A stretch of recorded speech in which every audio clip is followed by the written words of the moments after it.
أهلا بيكم. أنا عبد الله يوسف، ومن خلال عاجل 24 جايب لكم قصة مختلفة. قصة كفاح من قلب وسط البلد، قصة ست الكل، ماما دهب. في زمن كله سرعة وزحمة، وفي وسط شوارع مليانة دوشة، في ست بسيطة قدرت تحول المكان لبيت.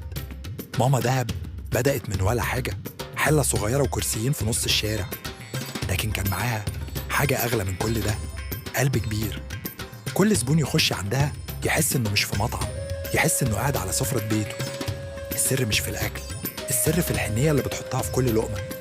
ولما اتكلمت عن أمها اللي فقدتها، دموعها نزلت وهي بتقول: أمي محدش يقدر يعوض مكانها، بس أنا بحاول أخلي الناس تحس بالحب اللي اتحرمت منه. ومن هنا بقت قصة ماما دهب مش عن أكل ولا عن مطعم، القصة عن ست كافحت واجتهدت وحولت الشارع لبيت، وبقت أم لكل واحد محتاج حضن قبل الأكل. أنا عبد الله يوسف، من قلب القاهرة، لعاجل 24.